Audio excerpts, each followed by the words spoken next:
5장 1절부터 20절인데요. 16절서부터 20절까지 읽겠습니다. 아까 시작하기 전에 저희가 1절부터 20절까지 다 읽었는데요. 지금은 16절서부터 20절까지 읽겠습니다. 이에 귀신 들렸던 자가 당한 것과 돼지를 본 자들이 그들에게 알리니 그들 예수께 그 지방에서 떠나시기를 간구하더라. 예수께서 배에 오르실 때 귀신 들렸던 사람이 함께 있기를 간구하였으나 허락하지 아니하시고 그에게 이르시되 집으로 돌아가 주께서 내게 어떻게 큰 일을 행하사 너를 불쌍히 여기신 것을 내 가족에게 알리라 하시니 그가 가서 예수께서 자기에게 어떻게 큰 일 행하셨는지를 대가보게 전파하니 모든 사람이 놀랍게 여기더라. 아멘. 이 말씀 가지고 함께 하나님 말씀 듣도록 하겠습니다. 네, 저희가 이 마가복음 5장에 나오는 이 거라사인, 이 광인의 귀신 들린 자의 이야기는 상당히 많이 알려진 그런 복음서에 나오는 마가복음, 마태복음, 누가복음에 다 나오는 이야기죠. 요한복음 빼고 다 나옵니다. 제목으로 예수께서 귀신 들린 사람을 고치시다라고 여러분들 성경에 그렇게 적혀 있으실 거예요. 오늘은 주님이 이 사람을 만나서 가족에게 또 집으로 가는 그런 장면을 함께 보고자 합니다. 여기에서 나올 수 있는 설교 말씀들이 참 주제가 다양해요. 여러 가지 생각할 수 있는 거리들이 있는데요. 예를 들어서 갈릴리에서 사역하다가 갑자기 배를 타시고 풍랑을 뚫고 거라사 지방으로 가시거든요. 거라사 지방은 유대인들이 살까요? 이방인들이 살까요? 이방인이 살겠죠. 돼지떼를 키우는 거 보면은 당연히 유대인이 아니라는 것은 여러분들이 힌트 삼으셨을 수 있습니다. 그래서 뭔가 좀 의도가 있지 않나. 네, 여기에서 나오는 생각거리들이 있어요. 오늘은 이제 이거 갖고 얘기하지는 않을 겁니다. 또 거라사인들이 거하는 그 마을 사람들이 예수님이 하신 놀라운 이 일들을 보고 이 기적 같은 일을 보고 귀신을 다 쫓아낸 일을 보고 그들이 믿음이 생긴 게 아니라 이 마을에서 떠나달라고 합니다. 그렇죠?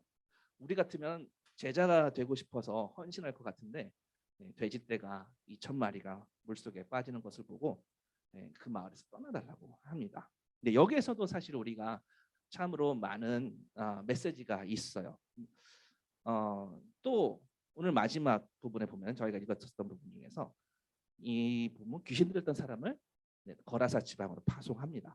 우리 같으면은 뭔가 준비되어 있는 제자들을 파송할 텐데 지금 막 바로 믿은 사람을 파송한다는 거죠. 네, 여러 가지 생각거리들이 있고 여러 가지 설교 제목들이 나올 수 있어요. 또 여러분 마가복음 1장에 보시면 거기도 귀신 들린 자가 나오는데 그 고침받은 사람에게 뭐라고 하죠? 침묵하라고 하는데요. 여기 거라사 이 귀신 들린 사람은 가서 전하라고 합니다. 왜 뭐가 다를까요? 네, 어쨌든 여러 가지 이 주제들이 있는데 오늘은 그 중에서 제가 한 3번째쯤 말씀드렸던 거죠. 귀신 들렸던 사람을 파송한 거. 그 부분을 좀 집중적으로 말씀드릴까 합니다. 나머지 부분들은 나중에 시간 있으면 혹은 2부 예배 2부 순서 때 저희가 교제 시간에 한번 나누도록 하고요. 뒷부분 파송 부분에서 한번 오늘 말씀을 나눌까 합니다. 여러분들 그 귀신 들린 이 사람이 지금 거라사의 이 무덤에 사는 이 사람이 사는 곳이 무덤이래요. 굉장히 독특한 곳입니다. 무덤. 여러분들 무덤에서 살 수 있으세요? 무덤 옆에서? 무덤 옆에서 어떻게 살아요? 궁금하죠? 근데 사실 성경은요. 우리가 무덤 옆에 사는 사람이다라고 이야기합니다. 조금 크게 비약하자면요. 우리들이 결국 종착하는 곳이 바로 무덤, 죽음이죠. 그래서 사람들은요. 무덤에 가기 전에 거기에 가기 전에 저마다 여러 군데를 갔다가 결국 종착지인 무덤에 갑니다. 그렇죠? 여러분들은 무덤에 가기 전에 어디에 머물렀다가 무덤으로 가고 싶으세요? 여러분들이 거주하고 싶은 곳, 거처하고 싶은 곳, 어디세요? 어디서 살고 싶으세요? 어느 동네? 네, 유련동. 네, 유련동에서 살고 싶은 분도 있고요. 네, 누군가는 뭐 미국에서 살고 싶으실 수도 있고요. 누군가는 어디에서 또 남들이 다 부러워하는 무슨 팰리스 뭐 이런 데 살고 싶어 하실 수도 있고요. 무슨 파크 이런 데 살고 싶으실 수도 있고요. 어쨌든 누군가는 유련동에 살고 싶으시고요. 제가 미국에 거주했을 때 그때 미국에서 그 교회 우리 그 한인 어르신들하고 얘기하다 보면요. 어디에 머무르고 싶으세요? 여쭤보면은 거의 대부분 고향집이라고 하세요. 한국 고향집이라고 하세요. 사실은 모든 나라를 다 통틀어서 가장 은퇴 후 삶이 보장된 곳이 미국이거든요. 근데 여전히 한국을 그리워하세요. 한국을 돌아오고 싶어해요. 노후 보장이 아주 잘 되어 있음에도 불구하고 나라에서 아파트도 주고 여러 가지 보장 조건들이 있는데도요. 늘 한국이라는 고향을 기리고 살고 있습니다.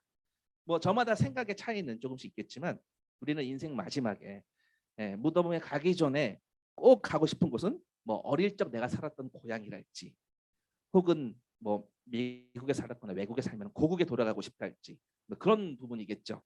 그렇게 어린 시절 성장하고 추억이 깃든 곳들을 깃든 곳들을 기리며 살 수 있습니다.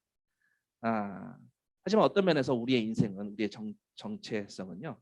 그냥 돌아갈 고향이 없는 그냥 영원한 나그네와 이방인 같을 수도 있어요. 나그네 이방인의 특징이 뭘까요? 지금 거하는 그 자리가 내가 미국 땅에 거해도 나의 고향은 한국인 것처럼 우리의 정체성은요. 이 땅에 살아가는 정체성은 우리가 살고 있는 이곳이 우리의 영원한 집이 아니라는 생각이죠. 좋은 땅, 좋은 집처럼 보여도 마음에 진짜 가고 싶은 곳이 있다는 겁니다. 아무리 멋있고 떳떳하고 너무나 훌륭한 곳에 있다 할지라도요. 내 집이 아니라는 생각이 우리의 가슴 속에 있습니다. 현대인들은요. 그리스도인뿐만 아니라 현대인들 모두가 세상 사람들 모두가 어쩌면 모두 집이 없는 사람들이라고 볼 수 있죠. 그런 사람들이 엄마 품처럼 평온한 곳, 그런 안정감을 누릴 곳이 없기 때문에 늘 그런 본향을 찾아 헤매고 있습니다. 안식처가 없다라는 얘기죠. 어쩌면 사람들의 마음속에 그리는 고향은요. 세상 사람들 다 포함해서요. 그런 안식처는 존재하지 않을 수 있습니다. 성경은요. 그 궁극적인 안식처가 결국 하나님의 품이라고 그렇게 말씀하십니다. 오늘 본문에서 이 이야기, 이 마가복음 이 5장에 나오는 거라사에 사는 이 귀신 들린 사람의 이 이야기는 누가복음 8장 27절에도 동일한 이야기가 진행되고 있습니다. 한번 볼게요. 누가복음에는 어떻게 쓰여 있는지. 같은 스토리인데요.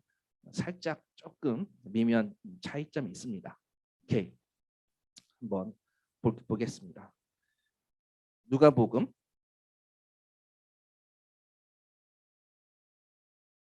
8장 27절. 예수께서 육지에 내리심에 그 도시 사람으로서 귀신 들린 자 하나가 예수를 만나니. 자, 그 도시 사람 어느 도시예요? 그 거라사 지방이겠죠. 그 사람은 오래 옷을 입지 아니하며 집에 거하지 아니한다고 했어요. 집에 거하지 않는다. 그리고 무덤 사이에 거한다. 무덤이 집이다라는 얘기겠죠. 거주지에 대해서 다시 한번요. 집에 거주하지 않는다라고 이야기해요. 그리고 무덤이 내 주민등록지더라, 거주지이더라. 집을 나와서 무덤 옆에 사는 인생이에요. 자, 이렇게 보시면 좋겠습니다. 그 거라사 도시 사람이 자기 출신지에서 벗어나서 막 여기저기 헤매다가 병들고 지치고 결국에는 여러 악한 영에게 소유당하고 이 병든 자에게 바로 오늘 예수님이 진짜 집을 찾아준다는 그런 이야기로 한번 보시면 좋겠습니다. 왜냐하면 마지막 부분에 마가복음 마지막 부분 마가복음 5장 19절 마가복음 5장 19절에 보면요. 그에게 이르시되 집으로 돌아가라고 합니다. 집으로 돌아가라고. 주께서 내게 어떻게 큰 일을 행하사 너를 불쌍히 여기신 것을 내 가족에게 알리라 하시니. 여기서 말하는 집으로 돌아가라는 말은 두 가지 다 해석하셔도 됩니다. 우리의 영원한 집, 거기 주님께서 만들어 주셨으니까 그 집으로 돌아가라는 의미도 있고 진짜 우리 가족이 될 수도 있습니다. 두 가지 다 가능한데요. 요 이야기의 이 내면을 저와 같이 한번 살펴보고 보면 좋겠습니다. 이 귀신 들린 자는요.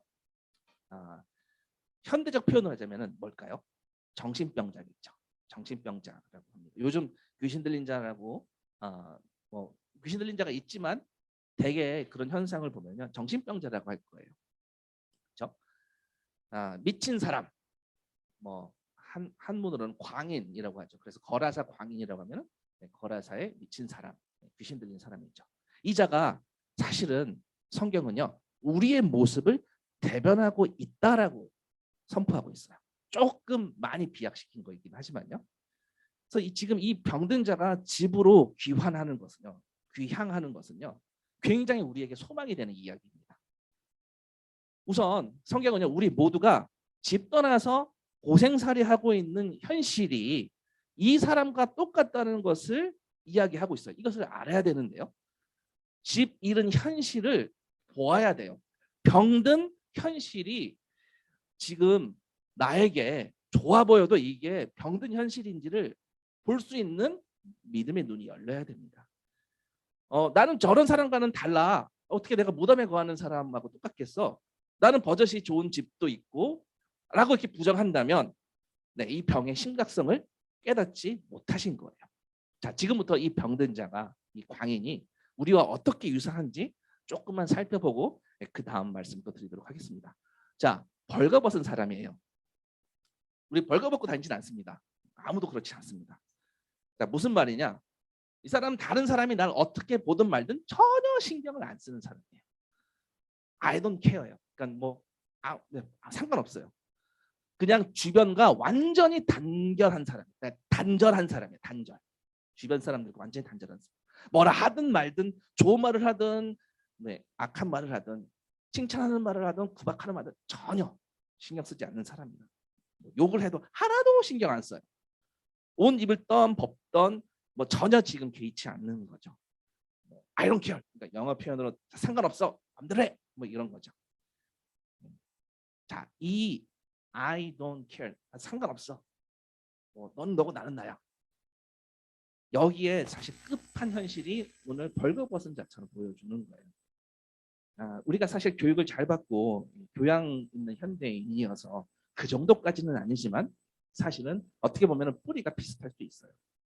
그 벗은 추태를 보면은 보는 사람 너무 민망할 텐데 전혀 본인은 전혀 개의치 않습니다. 자, 이 사람은요 혼자 있어요. 자, 혼자 있다라는 누구랑 같이 지낼 수 없다라는 그런 모습이겠죠. 그러니까 공동체로부터 분리돼서 독립한 모습이긴 한데 좀 극단적인 모습으로 독립되어 있어요. 한마디로 가정과 속한 공동체로부터 나와서 독립한 걸 넘어서서 관계를 다 끊어버린 거죠. 다 단절시켜버린 겁니다. 사실 현대인들은요. 점점 더 많은 사람들이 혼자 되는 것을 굉장히 선호하고 있어요. 혼자 하는 거, 독립적인 걸 되게 선호합니다. 간섭받기 싫어하고요. 그래서 뭐 결혼이랄지 헌신이랄지 뭐 이런 걸 구닥다리 치고 합니다. 그렇게 혼자 있는 게 오래오래 지나다 보면요. 더 편하고 누구랑 엮이는 게 더 싫고 그래서 혼자됨을 더 추구하게 됩니다. 관계를 맺기보다 사실 관계를 단절하는 경우가 더 편하게 생각하는 거죠. 본문은 그런 사람의 극단적인 모습이에요. 다 단절한 모습이에요. 무덤이 거주지라는 것은 또 무슨 뜻이죠? 사실은 거기가 거주지가 아니잖아요. 거할 곳이 거처가 아니잖아요. 절대 살만한 곳이 아니에요. 근데 살만한 곳이 아닌데 본인은 살만한 곳이라고 생각하고 거주하고 있단 말입니다. 제가 전에 코로나 전에 서울역 노숙자 사역에 동참했을 때요. 애국도 동참했을 때, 뭐 늦은 시간에 모일 때도 있고 좀 밝은 시간에 모일 때도 있는데요. 주로 이제 늦은 시간에 모이다 보면은 지하차도에 이렇게 종이 박스를 깔아놓고 누워 계신 분들이 있어요. 여러분도 보신 적이 있으실지 모르겠습니다만 종이 박스를 겹겹이 쌓아서 매트리스처럼 놓고 그렇게 거주하시는 분들이 많거든요. 가까이 가서 형제님하고 이제 얘기하다 보면요, 사실 좀 같이 하기 힘들 정도의 냄새가 좀 있어요. 그런 문제가 있어갖고 화장실 냄새가 계속 나요. 근데 나중에 알고 보니까 나 화장실 가기도 귀찮아서 이제 거기에서 해결하시는 분들 뭐 그런 분들이 대다수는 아니에요. 극소수입니다. 다 그렇지 않습니다. 그냥 네 귀찮아서 그냥 그 자리에서 해결합니다. 절대 그 자리는 거처 삼을 수 없는 곳인데도 거기에 거주해요. 일부가 그래요. 일부가 다 그런 건 아닙니다. 뭐 저희가 지속적으로 만나는 분들, 저희 교회 초청하시는 입진 형제님이나 뭐 이런 분들은요, 뭐 그러신 분 절대 아닌데요. 좀 극단적인 케이스 제가 이야기 드린 거예요. 저희가 만나는 분들은 저희가 지속적으로 교제했던 분은 그런 분들은 없으셨는데 그런 케이스들이 있었어요. 그러니까 누워 있는 곳에 소변 냄새가 좀 진동하고 이게 무덤 사이든 아무튼 뭐 박스든 아니면은 별을 봤든 이런 것들이 전혀 개의치 않고 그냥 마음대로 사는 모습의 극단적인 현상이에요. 그냥 사람을 자연인 그대로 그냥 내버려 두면은 이렇게 될 수 있다라는 어떤 극단적인 케이스죠. 5장 9절에 이 사람한테 뭐라고 물어봅니까? 마가복음 5장 9절에 내 이름이 무엇이냐? 라고 주님이 질문하시죠. 그때 내 이름은 뭐래요? 군대. 군대니 왜냐? 우리가 많음이니까. 자, 이게 어떤 말이냐면요. 자, 안녕하세요. 자기소개 부탁드립니다. 자기소개 부탁드립니다. 이름이 뭐세요? 무슨 말이세요? 그랬더니 정상적인 경우는 제 이름은 박재용이고요. 네, 저는 풍성교회 목사입니다. 뭐 이렇게 얘기하잖아요. 이게 정상적인 거잖아요. 그렇죠? 근데 이 사람은 이런 식이요. 자기소개 부탁드립니다. 저는 5천 명이거든요. 제가 교인이 좀 많아요. 이런 거예요. 한마디로.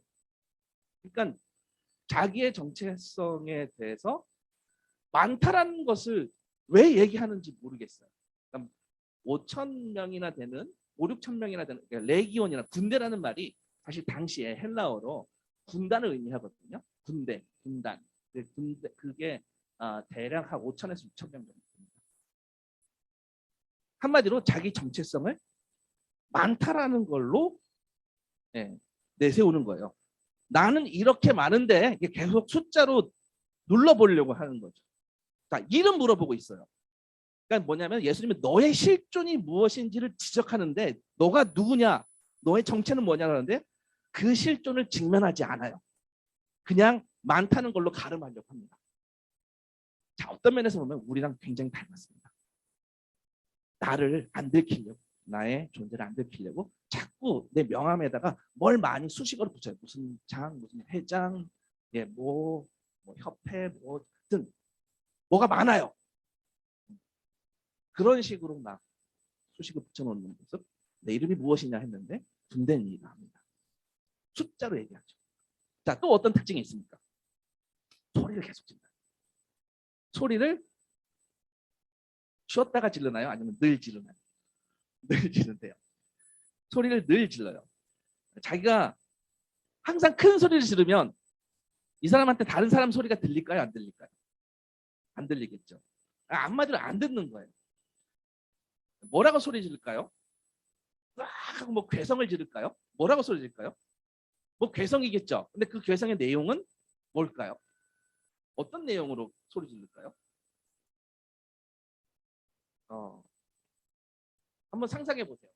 제가 계속 서울역 노숙자들 말씀드리고 다 그런 건 아니에요. 극단적인 케이스를 하나만 들자면 약주하시고 이제 경황이 없으신 분들이 가끔 우리가 전도할 때 만나는데요. 소리 지르는 분들도 있어요.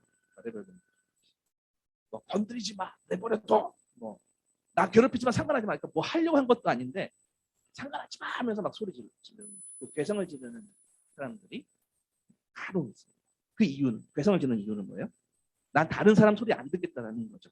너가 뭘 갖고 왔든지 안 듣겠다는 거죠. 내 주장만 계속 하겠다는 이런 태도의 극단적인 모습이 어쩌면 괴성일 수도 있겠다.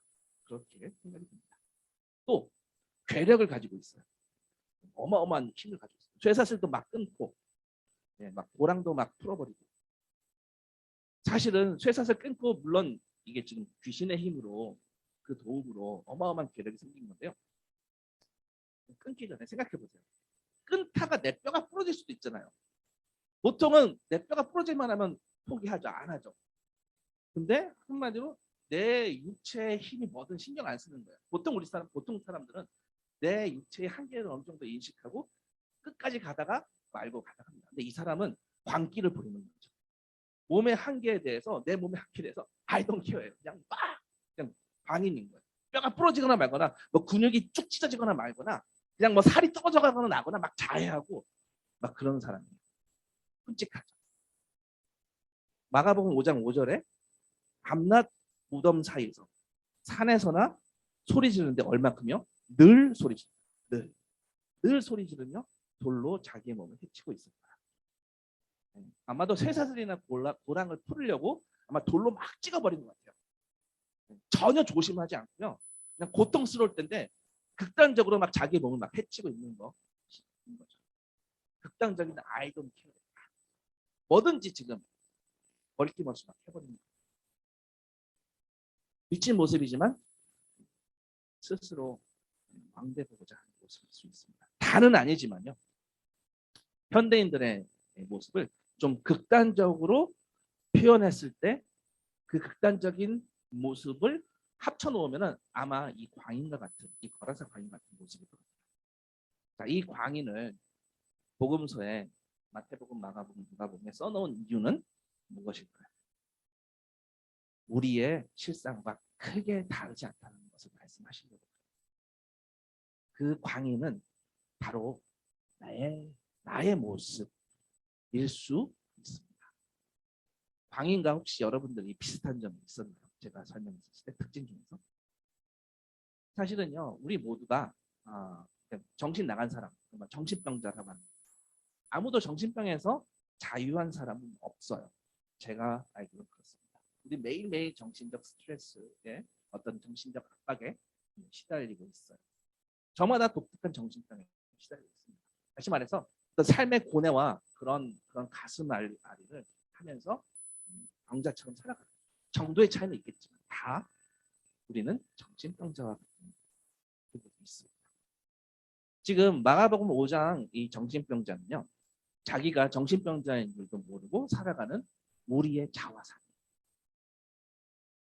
이 악한 영에 사로잡힌 이 인생, 바로 공중권세 잡은 그 어두운 영에 사로잡힌 이 인생을 보면요, 그 어두운 영의 파괴력이 결국 얼마나 한 사람을 처참하게 비참하게 만드는지를 보여주는 거예요. 결국 네가 이렇게 될 거야 라는 이야기를 합니다. 군대 계신 들린 자라고 불리는 이 사람과 어떤 면에서 우리들은 비슷한 점이 많습니다. 무덤에서 사는 자, 그냥 살기를 포기한 인생이죠. 살아도 죽은 것과 별반 다를 것 없는 그런 모습과 같습니다. 우리 주변에도 그런 사람들이 간혹 볼 수 있어요.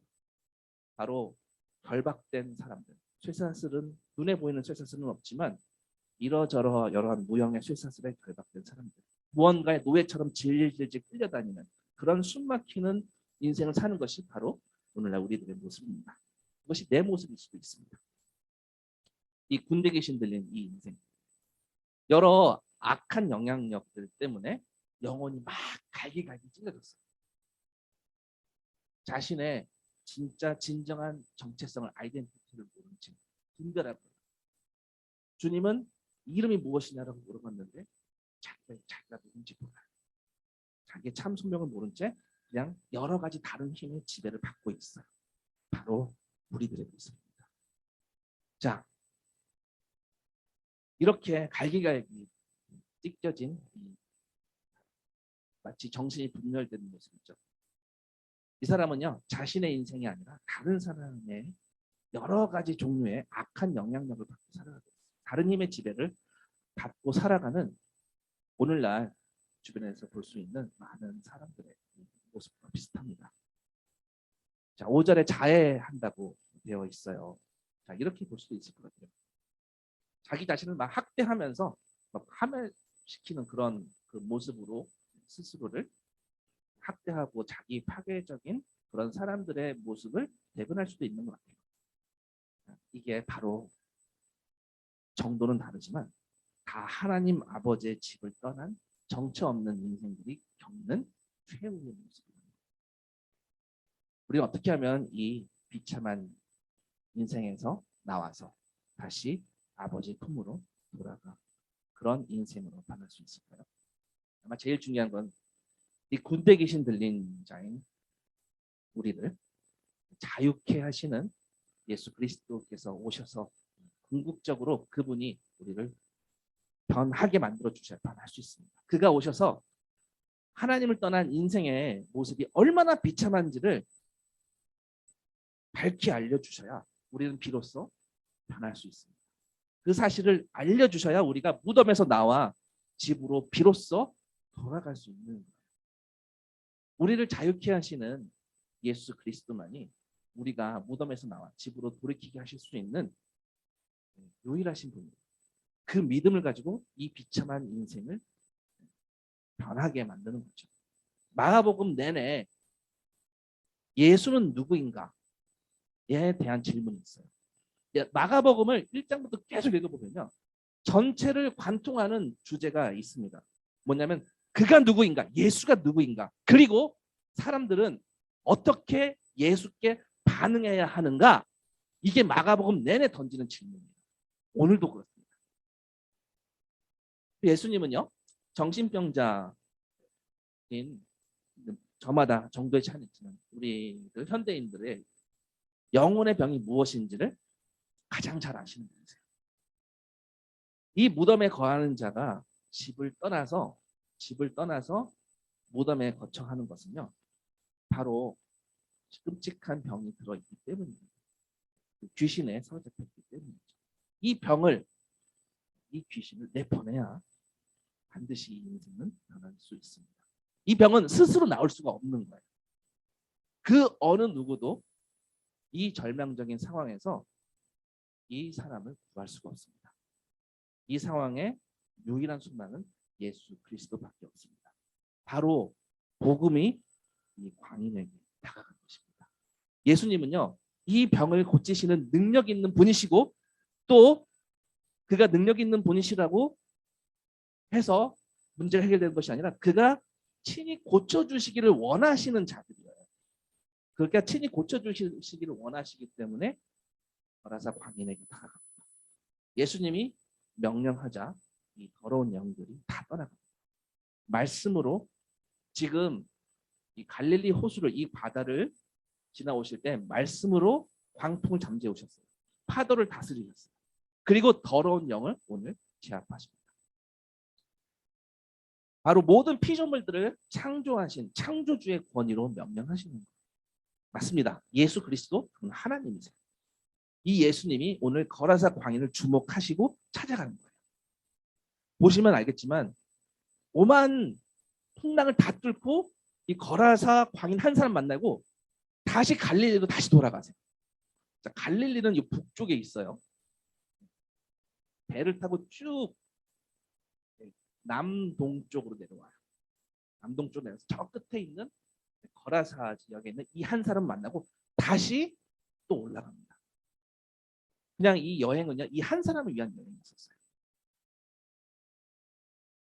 자, 이 예수 그리스도께서 오늘 거라사 광인처럼 이 광인과 같은 이 현실에 접해 있는 우리를 주목하시고 우리를 무덤에서 건지시려고 하십니다. 세상은요, 이 거라사 광인을 공동체 밖으로 내쫓았어요. 내몰았어요. 그리고 본인도 그걸 택했고, 이 사람의 가족도 이 사람을 버렸어요. 근데 본인도 스스로 나오기도 했고 그걸 택했어요. 자기 자신도 스스로 자기 인생을 포기했습니다. 그런데 오직 예수님만이 이 사람을 포기하지 않으셨던 거예요. 오직 예수님만이 우리를 포기하시지 않으신다. 이 땅에 오셔서 잃어버린 한 사람을 찾으시는 게 바로 갈릴리에서 거라사까지 내려가시는 유일한 목적이셨습니다. 이 위대한 예수 그리스도, 이 은혜의 주님께서, 이 능력의 주님께서 다가오자 귀신도 알고 벌벌 떱니다. 오늘 본문 7절에 큰 소리로 부르짖습니다. 이 거라사가 큰 소리로 부르짖어 이르되 지극히 높으신 하나님의 아들 예수여. 여기까지는 좋습니다. 마치 우리의 신앙 고백과 크게 다르지 않아요? 닮았어요. 우리도 이런 고백합니다.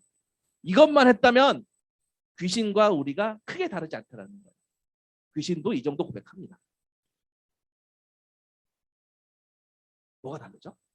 우리 같은 비참한 인생을 자유케 하시는 예수님이 누구이신지를 알았다면, 그가 누구이신지를 알았다면 이 대답이 당신이 나와 무슨 상관이 있냐라고 할 것인지, 아니면 믿음으로 예수 그리스도께 나아가 섬길 것인지, 이게 결정적 차이입니다. 신앙 고백은요, 귀신도 할 수 있어요. 그런데 믿음은 없습니다. 주님께서 이렇게 말씀하셨어요. 인자가 온 것은 잃어버린 자를 찾으러 오셨다. 그것을 믿는 자, 그 믿음이 있는 자가 뭐예요? 동일한 고백을 했어도 화려한 신앙 고백을 한 귀신에게는 이 믿음이 없어요. 나와 무슨 상관이 있냐? 잃어버린 자를 찾아서 주님과 절대적으로 상관관계인 그 언약 관계인 우리와 관계를 확정 지으려고 오셨는데 무슨 상관이 있냐고요? 이런 자는 영원히 무덤에 거한다는 거죠. 그런데 마가복음에서 말하는 게 예수가 누구인지를 본 자는요, 어떤 반응이어야 한다고요? 믿음의 반응이 있는 삶, 완전히 바뀐 새로운 삶이어야 한다라고 말씀하고 있습니다. 예수님을 만나면 모든 게 달라질 수밖에 없다라는 겁니다. 15절에 예수께 이르러 그 귀신 들렸던 자, 곧 군대 귀신 집혔던 자가 옷을 입고 정신이 온전하여 앉은 것을 보고 두려워하더라. 자, 모든 것이 바뀌었습니다. 지금 옷을 벗었던 자가 제대로 입었어요. 이제는 옛날처럼 I don't care 그러지 않아요. 새로운 삶이 이 사람에게 시작이 됐습니다. 더 이상 이제는 부끄러운 존재가 아니라는 거죠. 그리고 귀신을 쫓아내는 이 기적도 굉장히 강력했지만요, 사실 이게 중점이거든요. 예수 그리스도의 그분의 능력에 얼마나 강대하신지, 얼마나 위대하신지 이것도 중요한데, 이것도 중점인데요. 이 강력하고도 기묘한 이 놀라운 예수 그리스도의 능력이 제일 중요한데, 그 못지않게 마가가 주목하고 있는 것은 뭐냐면요, 이 사람의 극적인 변화예요. 예수 그리스도의 제자가 된다는 것은요, 믿음의 길을 가는 것의 바로 핵심은 뭐냐면, 한 사람의 삶이 완전히 뒤바뀌어서 전적인 헌신으로 나아가는 삶이라는 거예요. 해도 되고 안 해도 되는 게 아니라. 무덤에서 막 날뛰던 자가 얌전하게 앉아 있습니다. 온전해졌습니다. 진정한 안정감을 예수 그리스도를 통해 맛보는 것입니다. 그래서 이 무덤에 거하던 자는 완전히 새로운 사람이 되었어요. 이제 무덤에서 풀려나 완전한 자유자가 되었습니다. 자유인이 되었습니다. 참 자유는 예수를 만나는 바로 그 자리에 있다는 것을 본 거죠. 우리 모두 현대인들은요, 우리들은요, 어떻게 보면 자유를 찾아서 I don't care, 내가 자유롭게 하고 싶어서 I don't care 그랬다가 결국 그렇게 인생살이를 했지만 자유가 있었나요? 아니요, 반대로 자유를 잃었습니다. 얽매인 자가 되었습니다. 그런데 예수 그리스도께서는 자유를 되찾아 주셨습니다. 예수를 만나게 된 것이, 그것이 참 자유고요, 구원이었습니다. 동일하게 오늘 우리에게도 말씀하십니다. 예수 그리스도만이 구원이시라고요. 우리의 참 평안은 예수 그리스도, 참 안식은 그분 안에만 있다는 말씀이죠. 예수님만이 무덤에서 우리를 해방시키시고 우리의 영원한 본향인 아버지의 집으로 인도하신다는 겁니다. 네, 한 가지 말씀 더 드리고 말씀 마치도록 하겠습니다. 주님이 주신 사명에 대한 건데, 사실 이 부분을 좀 무게감 있게 다루고자 합니다. 주님은 한 사람을 구원하시면서 특별한 계획과 의도를 가지고 한 사람을 구원하시고 그 사람을 주목하세요. 만나주세요. 사람마다 다 동일하진 않습니다. 다 똑같지는 않습니다. 누군가는 예수 그리스도를 만나서 바로 선교사로 헌신하고 파송 나가는 사람이 있고요. 누군가는 그 자리에 남아서 자기 원래 있던 자리에서 그 자리로 되돌려 보내시는 경우가 있어요. 오늘 이 고난사 강의는요, 고향 사람들에게 보내세요. 바로 자기 집에 가서 전하라고 합니다. 예수가 행하신 그 일을 전하고 가족에게 먼저 복음을 나누는 일을 맡기세요. 어쩌면 우리가 여기에 해당될 수 있다라고 생각이 됩니다. 여러분들 그렇고 저도 그렇고 다 우리 사랑하는 가족들이 있어요. 사랑하는 남편, 사랑하는 아내, 사랑하는 자녀들, 사랑하는 부모님, 사랑하는 형제, 사랑하는 자매. 우리 집에 우리 가족들의 모습들은 너무나 나와 피붙이고 나와 뗄래야 뗄 수 없는 혈연입니다.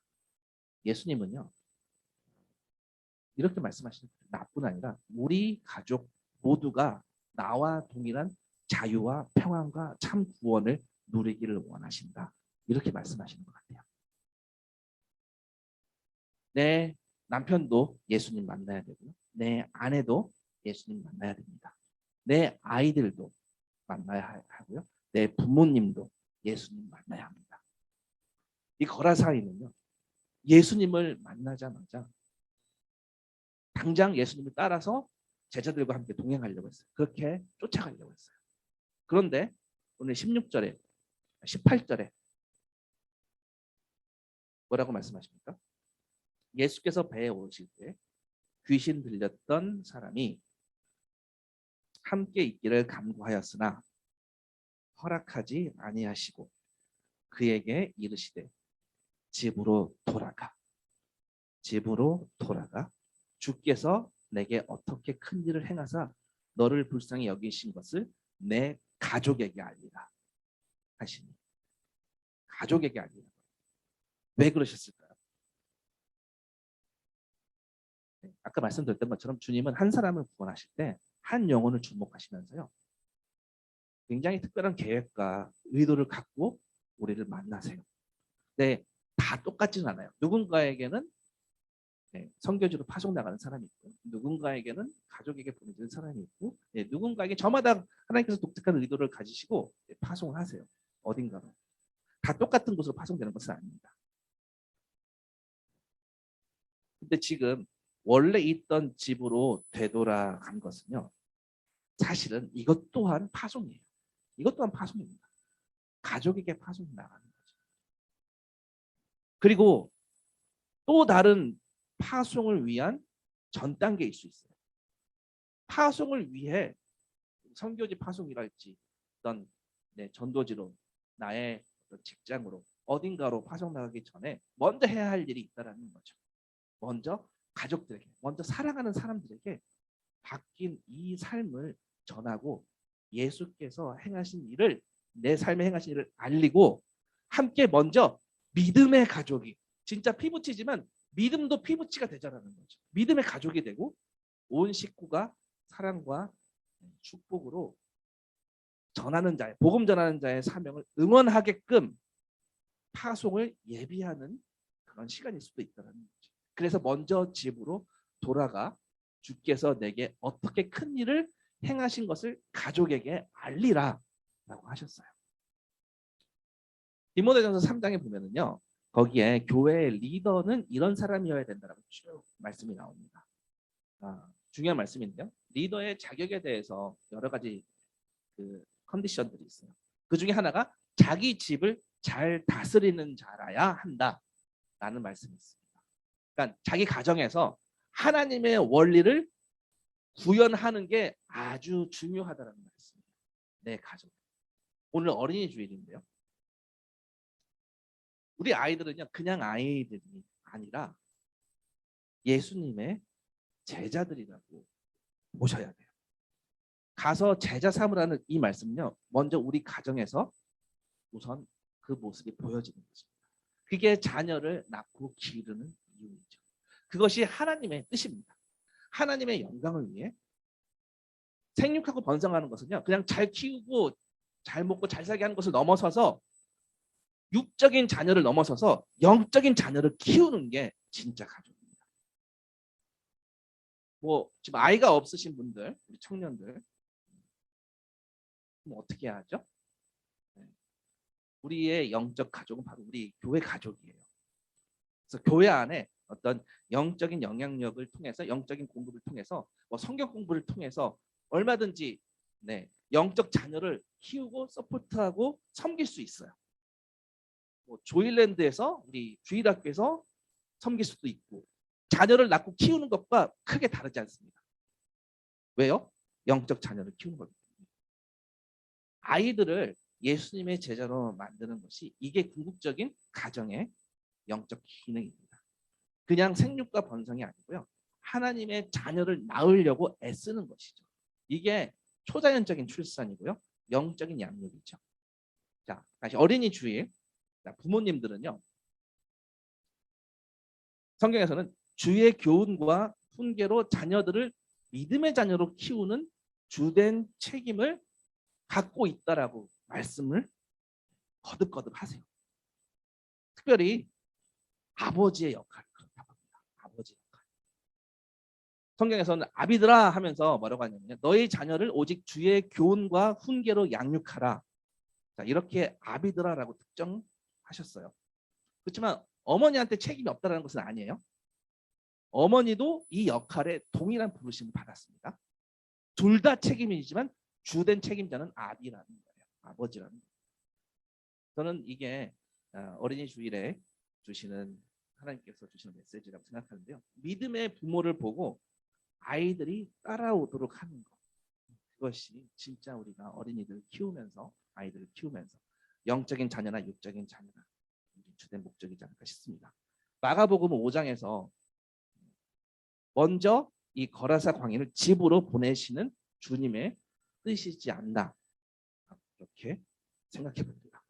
주님은요 이렇게 거라사 광인이었던 이 사람을 통해서 가정 복음화를 명령하신 거예요. 물론 내가 아무리 전해도 아이들이 내 남편이 내 아내가 부모님이 안 믿을 수 있어요. 하지만 구원의 문제는 하나님의 영역입니다. 그건 하나님의 영역. 오늘은 그거는 생각하지 마시고요. 우리가 해야 될 것은 예수님이 말씀하신 것처럼 집으로 돌아가 주께서 내게 어떻게 큰 일을 행하사 너를 불쌍히 여기신 것을 가족에게 내 가족에게 알리라 라고 하셨어요. 알려라. 예수가 생명임을 알려라. 어떻게 해요? 사랑으로 인내함으로 그렇게 알리라는 거예요. 하루아침에 다 복음화가 이루어지지 않습니다. 눈물의 씨앗이 필요합니다.